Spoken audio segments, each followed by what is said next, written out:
sonho. Olá, meu nome é Mileide, tenho 21 anos, sou da paróquia Divino Espírito Santo, no Vale dos Lagos, sou TLCista desde 2015, fiz o terceiro TLC da paróquia São Paulo Missionário e fui convidada pelo movimento para vir falar um pouco nesse mês de setembro, nesse mês que a igreja dedica tão sabiamente, né, à Sagrada Escritura, falar um pouco sobre algum livro do Antigo Testamento.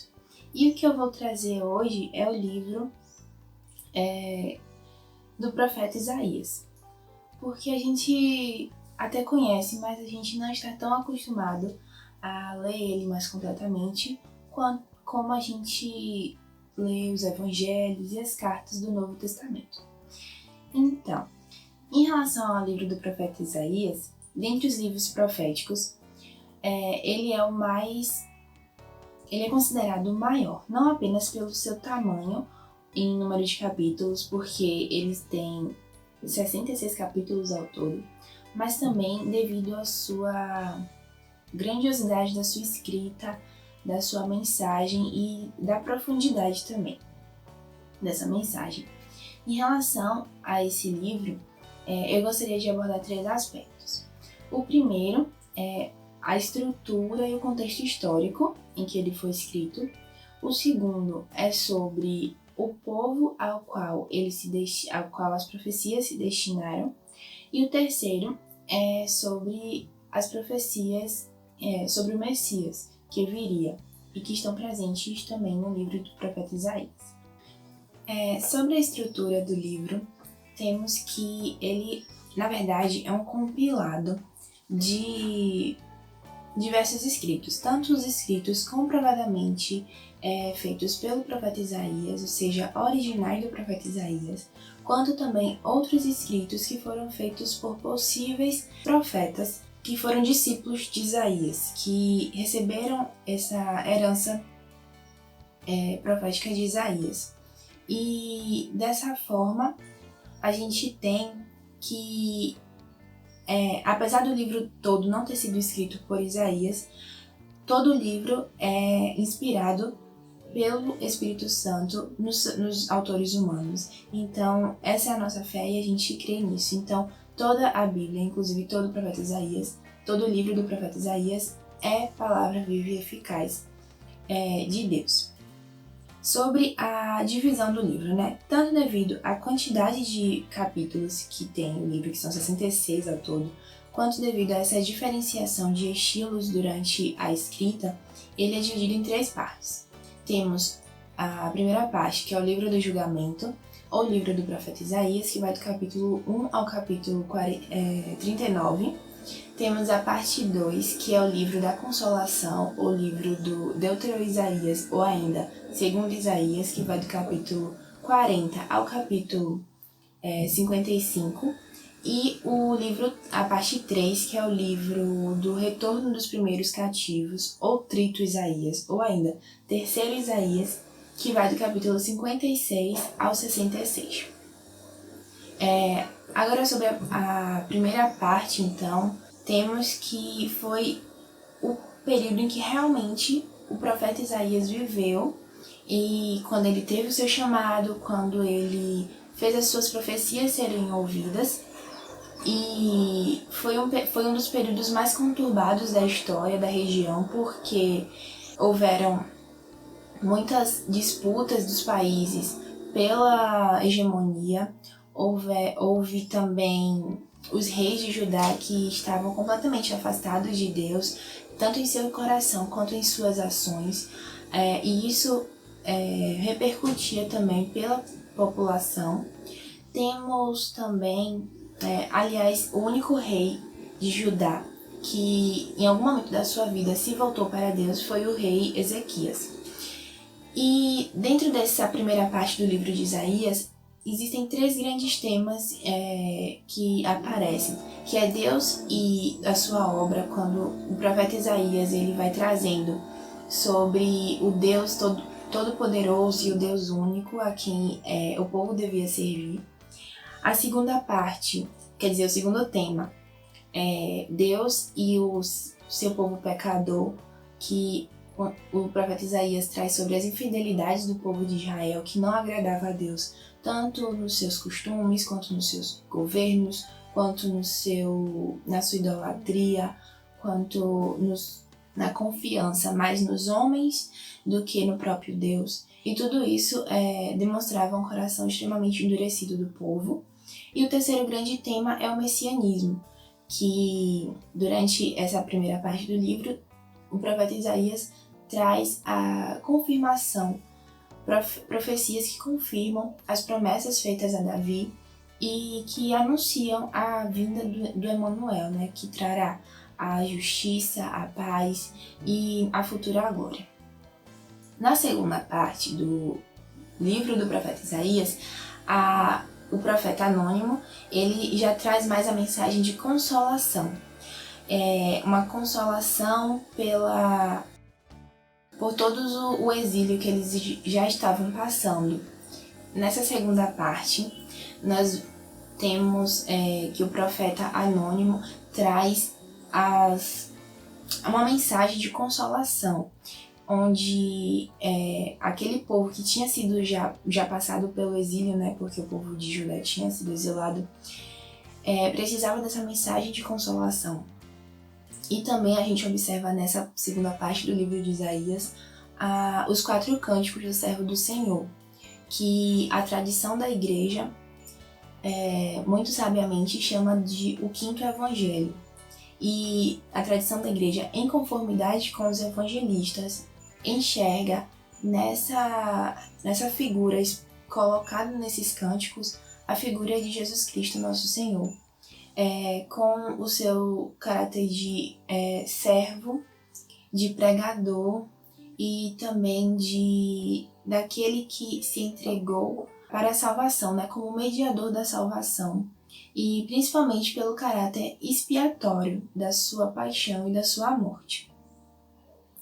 E na terceira parte do livro de Isaías, o que predomina através das profecias daquele profeta anônimo que escreveu são as mensagens de ânimo aos cativos que retornaram para Judá, para que não deixem de acreditar em Deus, não deixem de acreditar que Deus irá salvá-los, que a salvação eterna ainda é possível.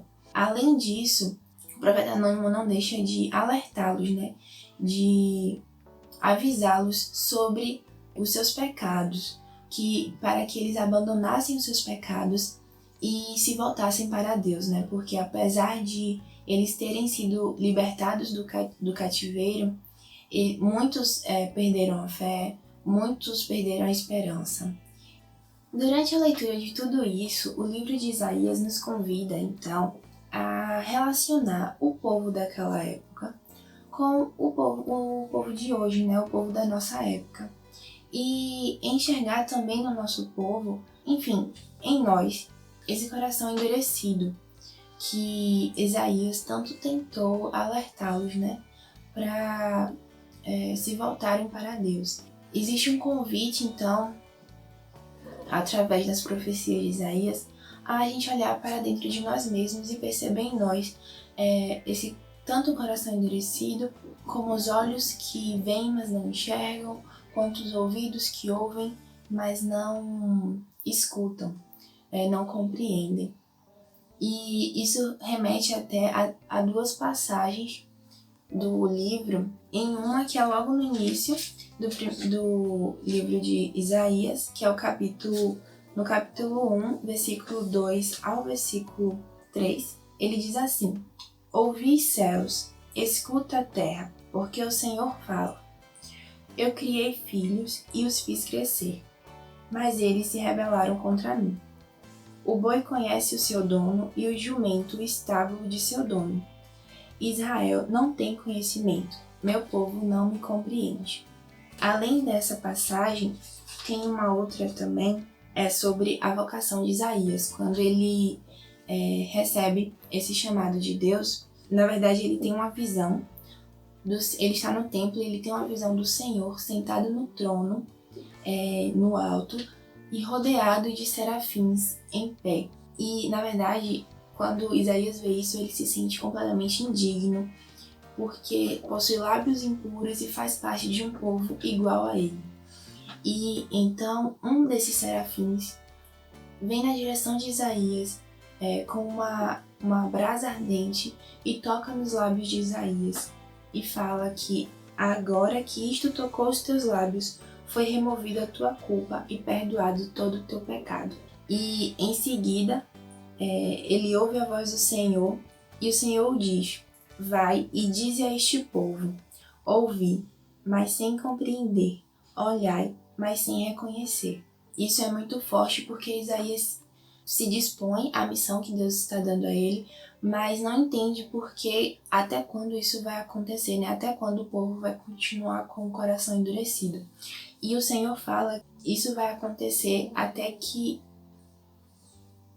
o povo acabe e reste apenas o toco, reste o resto desse povo, e o seu toco é uma semente divina, é uma semente santa.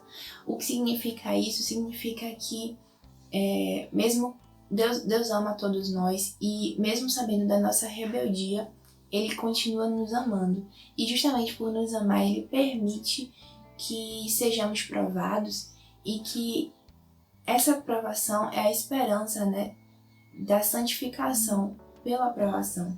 E, enfim, a pedagogia divina, que é linda em todos os seus aspectos. Por fim, o meu apreço pelo livro de Isaías se dá também pelas inúmeras menções e profecias feitas em referência a Jesus, ao Messias que viria. Temos algumas passagens, como a do sinal de Emanuel, quando Isaías profetiza que uma virgem conceberá e dará à luz a um filho e porá o nome de Emanuel. Temos também outras passagens onde, por exemplo, no capítulo 9, fala sobre o menino nos foi dado. Ele tem a soberania sobre os seus ombros e será chamado Conselheiro Admirável, Deus Forte, Príncipe da Paz.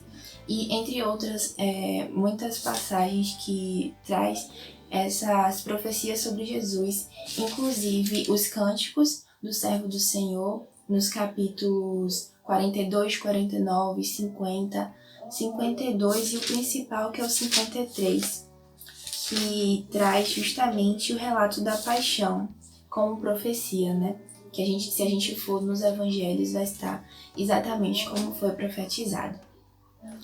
E por fim, fica o meu convite a todos para que possam, nesse mês da Bíblia, nesse mês de setembro, se dispor a ler algum livro, né? Mas que possa ler também o livro de Isaías, porque ele é muito lindo, muito profundo, e ainda mais se a gente relacionar, né? Estar sempre relacionando com o Evangelho. Afinal, como a igreja nos instrui, a Bíblia, principalmente o Antigo Testamento, ele deve ser lido sempre à luz do Cristo ressuscitado, à luz do corpo místico de Cristo que está na terra, que é a Santa Igreja. E como, inclusive, o nosso querido Padre Paulo Ricardo, ele falou uma vez, e eu queria deixar também essa mensagem, que a Bíblia, ela é para ser lida nesse conjunto do corpo místico de Cristo, e não na nossa interpretação particular.